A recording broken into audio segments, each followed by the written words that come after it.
21st Century Entrepreneurship with Martin Piskarik.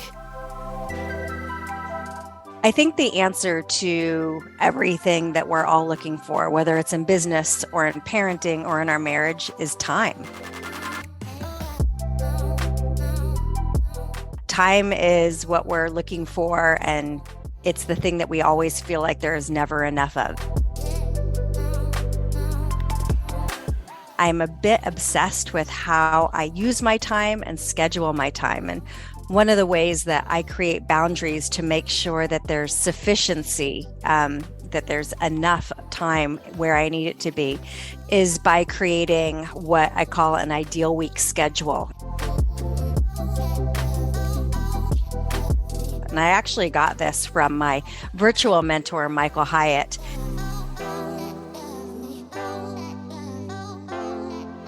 And the idea is that you create a budget for your time, just like you would create a budget for your money.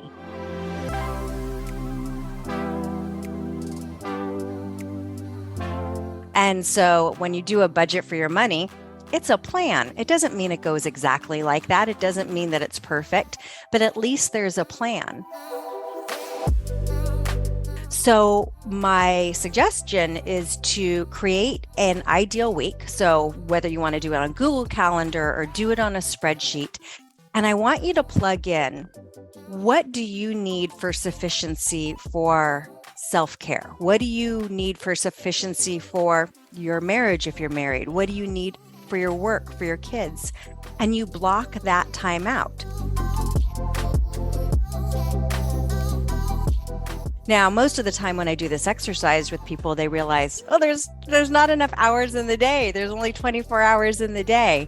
And so we really have to start looking at, what are we going to prune? What are you going to cut back, right? So like, I have a beautiful rose bush in front of my house, and my gardener just cut it back to its nubs. And he said, if you want to have big, beautiful roses, we have to prune.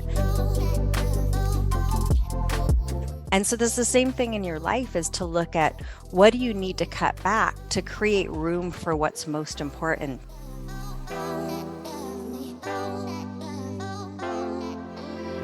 I've been doing this for 21 years, and I get a lot of questions about, how do you balance life and motherhood and work and all the things. And I realize, first of all, there's never balance. There's never a time where everything feels, whatever your picture of Zen and balance is.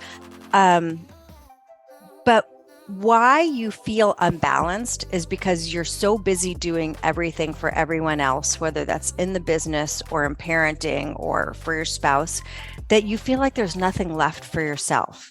And so what I would encourage you to do is to take a look at your calendar and to book the time for you first. So for me, that looks like having a morning routine and a morning ritual. So I start, before anybody can start stealing my time away, I start with my own journaling and gratitude exercise and getting into nature. And that really sets the tone for my day. So I talk a lot about minimum effective dose. Like, it might not be the perfect amount of exercise or whatever you feel you need for yourself, but it's at least getting in the amount that you feel like, you know what, this feels sufficient. I feel complete. I feel like I have enough so that I can give to everybody else. And, I spend a lot of time with entrepreneurs, and really successful entrepreneurs who are far more successful than I am. And what I see often is they're so busy hustling and so busy driving that the only thing that they're succeeding at is their business, and they're exhausted and they're burned out. And so I'm really trying to design my own life and encourage other entrepreneurs to design their lives so that you can design a life you love to live. And from my experience, when you do that, you become a better leader, a better entrepreneur, a better spouse, and a better parent. Budget for your time. What do you think about managing yourself equals managing time? I really feel like your priority and how you use your time is managing yourself. It's the only, you can always make more money, but you can't make more time. And so creating that schedule is kind of the first part of it, but then staying on top of it and making sure you don't have distractions. And so when I'm doing a work block, I use a timer and know that I've got to get my work done in this amount of time. I also schedule time for breaks because I know that when I take breaks, I actually am going to have more energy at the end of the day instead of it used to be when I would just hustle, hustle, hustle. Then by like 3:30, I was just done and I was fried. But now I can keep going because I take breaks throughout the day. So time is something that I think if you can't lead yourself, you can't lead others. So it's something that everybody is vying for. Everyone's vying for your time. You know, your employees are vying for your time, your family's vying for your time, friends are vying for your time. And so it is up to you to protect it. And so I hold my own well-being sacred and I hold my time sacred. Holding that well-being secret in the context of doing things to others. Can you immerse a little bit deeper into that in the context of boundaries? So I'm managing my time versus I'm managing myself in the context of respecting myself and others. I think as entrepreneurs, we have to be protective of our time and we can't say yes to everything. And I think that as a new entrepreneur, or actually an entrepreneur at any stage, let's face it, we all get emails all day long from companies trying to sell us, people trying to reach us. I don't think a day goes by that someone doesn't, reach out to me and say, hey, can I just meet you for a quick cup of coffee? Or can I just bend your ear for a minute? And one, we're good. We all want to help. And so you want to say yes to people, but you can't say yes to everything. And so I love that saying that if it's not a hell yeah, it's a no. And so make decisions ahead of time on how many of those things are you going to say yes to. Like I've decided that I will volunteer and mentor 2 entrepreneurs a year. And then that means I don't have to decide about, am I going to give my time to someone else? And, encourage people. If you get a lot of frequently asked questions, then put that on your blog or your website or an email template so you can answer their questions. And so you're not just saying no, but you're saying, hey, I can't give you my time, but here's some things I've written on this, or here's some podcast episodes that I've done, or maybe refer out to somebody else. It doesn't have to be just discounting someone. You can say yes, but it doesn't have to be at the expense of your time.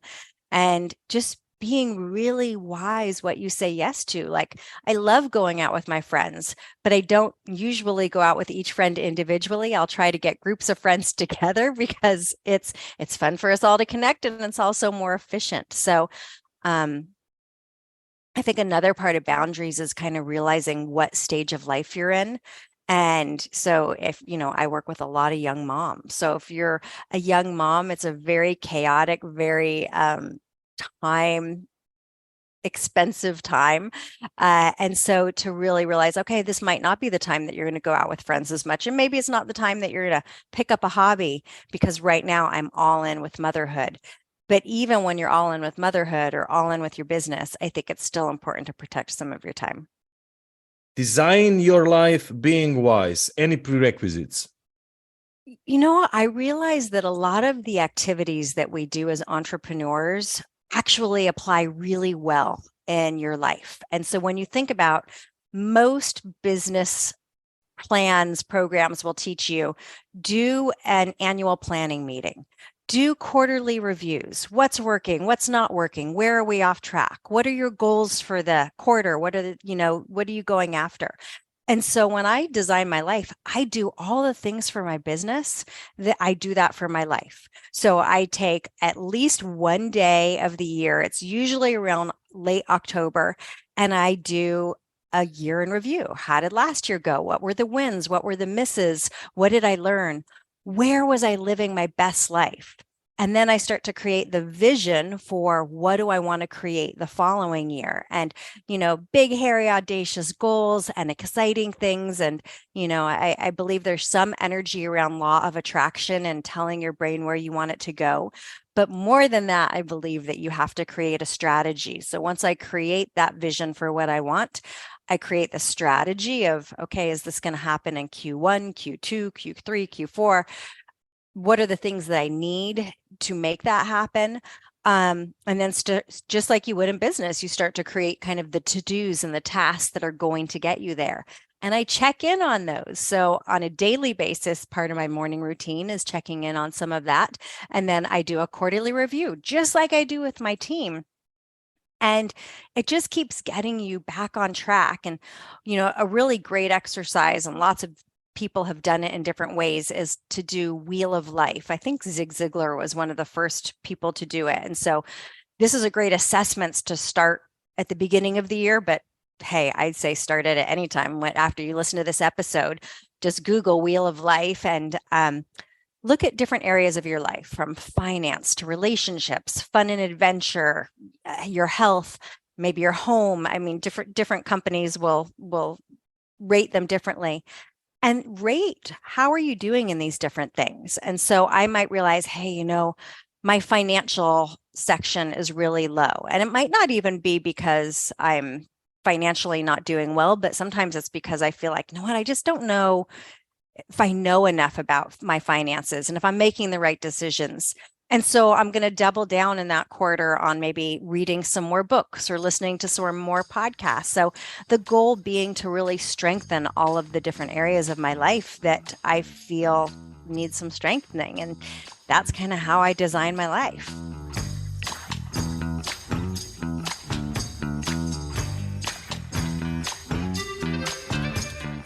And beside time, boundaries, there is importance for healthy eating as well. So can you tell us more about the Lean Mommy program and its importance for healthy eating? Yeah, I mean, I'm the founder of Fit for Mom, so obviously health is a big priority for me. I've been in the fitness industry for over 30 years, which is kind of crazy to think about.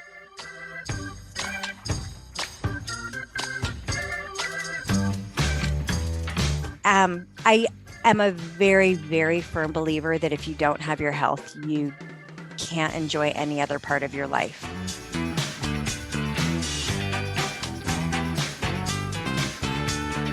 And so it's just like, it's the foundation of everything.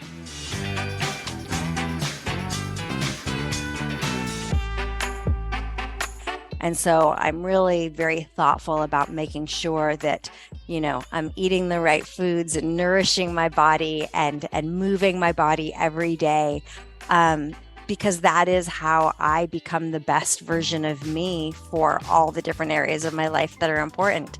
And for some people that will look like meal planning, but if you're not a meal planner or you don't have the time, well, then invest in getting, food sent to you. There's some really great brands out here in the United States that will send you healthy salads for every day and green juices. I don't think it's about being perfect. And for me, it's never about the aesthetic of it. It's really about how I feel. And so when I'm taking care of my physical body and my mental body, that's when I truly thrive.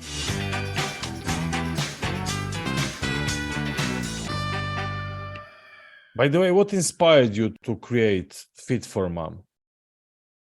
I was not looking to become a business owner. I had been in the fitness industry for a long time, and I was a brand new mom.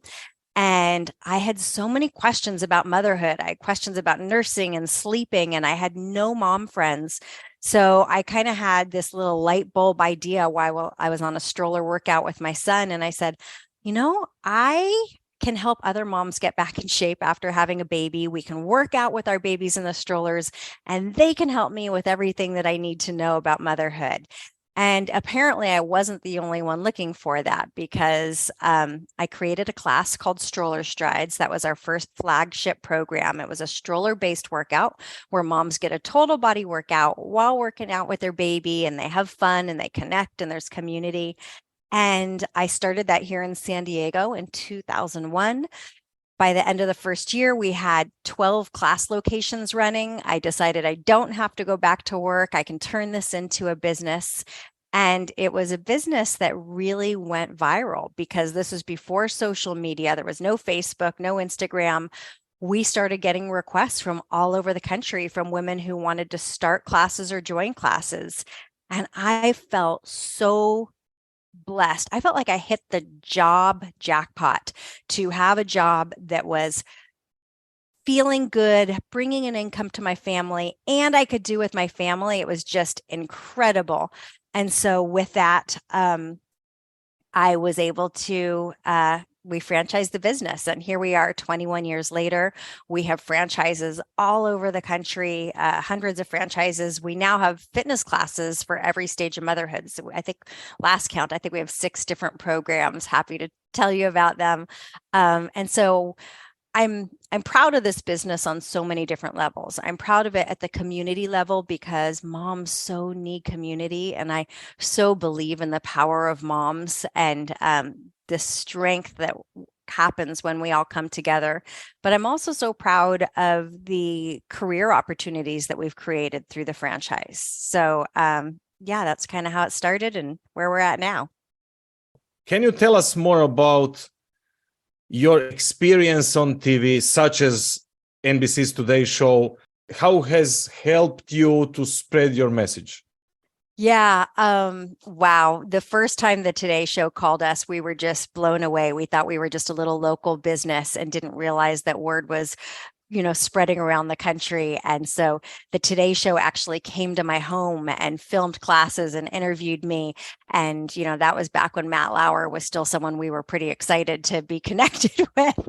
And, when the first time we did the Today Show, when it aired on the East Coast, we got 1,000 calls before it even aired to the West Coast. It was one of those things where we just couldn't believe how blessed and lucky we were. We were definitely not prepared for it. We're not prepared to handle all of the calls and all the emails. But one thing that happens when you get great media exposure, or at least our experience, is that it leads to other great media exposure. Like I remember getting a phone call from the editor of Self magazine, and she's like, "I'm watching you." She was no. She's literally on the treadmill calling and going, "I'm watching you on the Today Show right now, and I want to write an article about you." And so it led to articles in every fitness magazine, parenting magazine, business magazine, really, really incredible opportunities. And so we've done Today Show numbers of times. We've done Good Morning America, so many of the great national programs. And it's the best advertising you can get. It's also hard to get and takes a little bit of luck. But when you get that kind of exposure, it really is an incredible blessing for the business because it's better than any advertising you can buy. What were the ingredients for such a success? Persistency, any personality traits? I mean, for all entrepreneurs that are listening to us, if they want to achieve some authenticity, all of it. Yeah, I mean, I think that we were really lucky because we had such a unique business model. This has never been just another fitness business. It's never been about sets and reps and bicep curls. It's been about the community that we've built. And let's face it, if we're talking about Stroller Strides, it's quite a sight to see a brigade of women pushing strollers in your neighborhood. And so it was very unique. There was nothing else out there like it. There was nothing even out there like nowadays. There's a lot of outdoor boot camps that didn't even exist when we first started. So it was a unique business model. I think more than that, a lot of it had to do with that we were so moved by our why. If you haven't read the book, Start With Why by Simon Sinek, we talk about it a lot. And Simon says, people don't care what you do, they care why you do it. And we were really, really moved and continue to be moved by our why, which is to help women achieve the strength in motherhood. And so it's, double entendre, physically, emotionally, mentally. And so I think with that, there's a story there. So unique business model definitely helps. And then, if you're looking to get exposure, the Today Show or Good Morning America or some of the other shows that we've been on, they aren't looking to cover a what. They aren't looking to cover a car business, a pizza business. They're looking to cover a story. So what is the story? I believe that everyone has a story, or everybody can create a story.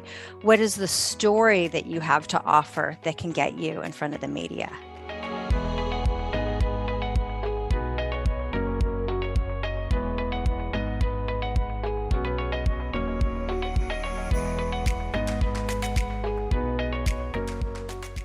When you say unique business model, was it a leap of faith? Was it some kind of analog or antilog? Did you copy various elements of other businesses? Did you do something completely different on antilog, or was it just your feeling? Were you lucky?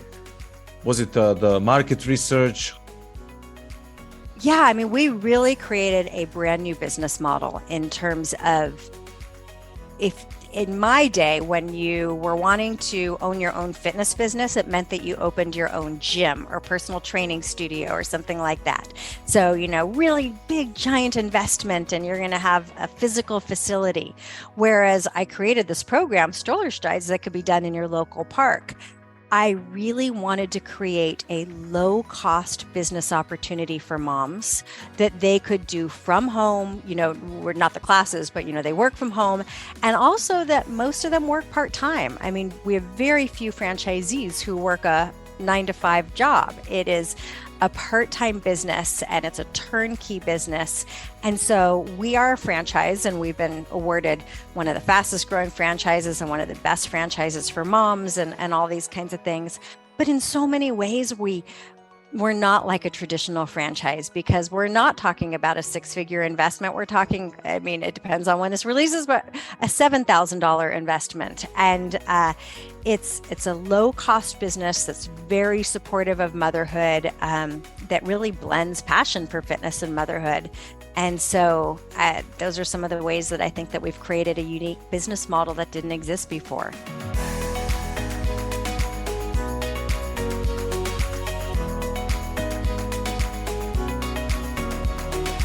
The business model now is that when somebody buys the franchise, they get their own exclusive territory. And in that territory, they can offer any of the classes that we have. So we have Fit for a Baby, which is our prenatal class. We have Stroller Strides, which is the one that I told you about, our signature program. We have another one called Stroller Bar, Strides 360. We have a strength program called Body Ignite. And we have a really amazing program called Body Well that is both workouts, but also nutrition coaching, a really transformational program for moms. So franchises can offer any of those, or they could offer just a couple of them if that's what they want. They hire their own instructors. We give them all the tools that they need to run the business. We give them access to all the training and certifications for the classes. They get access to their own website, email campaigns, social media, marketing. So it really is very much a business in a box. And what they need to do is become the mayor of Momville. They need to be the person who's really connecting all the moms in their neighborhood, and creating these micro communities.